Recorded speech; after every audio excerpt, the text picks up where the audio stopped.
তুমি ছিলে মনের কোণে, আজ তোমাকে তুমি ছিলে মনের কোণে, তোমার ডাকে কুল হারালো, তোমার ডাকে কুল হারালো আমার স্বপ্ন তরণী, আমার স্বপ্ন তরণী। এ তুমি তোমরা মরণী,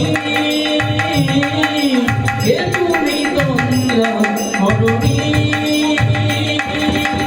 আমন্ত্রণ আছে সকলের প্রিয় নানাদের ওয়ানে বললি miss Koel madam, please welcome.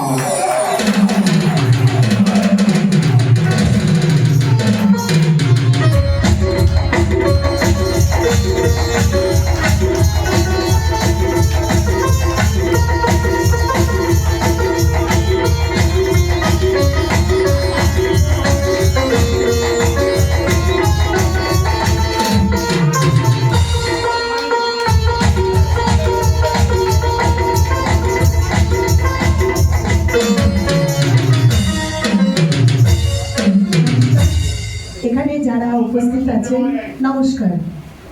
সেই সারা সিজন তো বলবে সুদীপ্ত, সারা সিজন এগুলো চলবে, গাড়িতে ওঠা যায় না।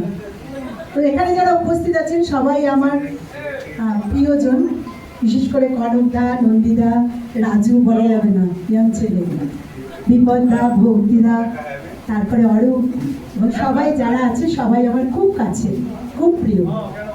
প্রথম যখন নটরাজাপুরে এসেছিলাম একটু ভয় ভয় ছিলাম, কি জানি কী হবে, নতুন দল, নতুন প্রযোজক, নতুন শিল্পী, তারপরে সুদীপ্তবাবু।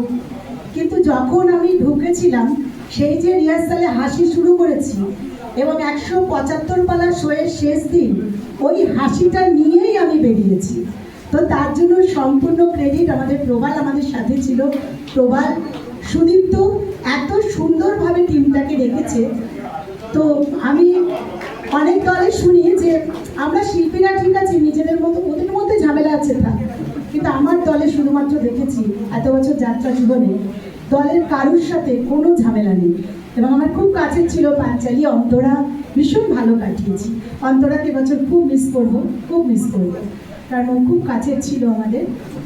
তো আমরা এবারও যেন ভীষণ ভালোভাবে 175 না 200 পেরোতে পারি, কারণ পয়সাটা লাগবেই, নিতেই হবে। কারণ এটা প্রত্যেক প্যান্ডেলে গিয়ে সুদীপ্ত বলবে আজকে মনটাকে শক্ত করো, শো হবে না, কিন্তু আমি পয়সা নিয়েই বেরোবো সেখান থেকে, শো হবে যেভাবেই হোক, বিপদদা, ভক্তিদা সব শো করিয়ে নেবে।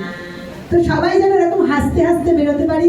আমাদের এবছর যেন চন্দ্রপুরের চন্ডালকে নিয়ে আমরা ভীষণ ভালো একটা সুন্দর টিম প্রবাল সাজিয়ে দিয়েছে, এই টিমটা নিয়ে যেন আমরা সুন্দরভাবে বেরোতে পারি।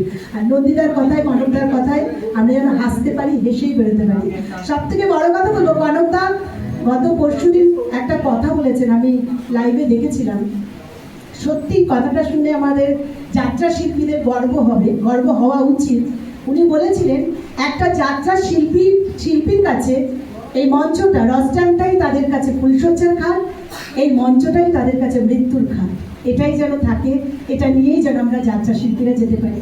এটা আমাদের গর্ব যে আমরা যাত্রা শিল্পীরা সব জায়গায় নাম করেছি, সব জায়গায় এগিয়ে গেছি এবং প্রযোজকরা সবাই আমাদের নাম বলেন যারা যাত্রা শিল্পী।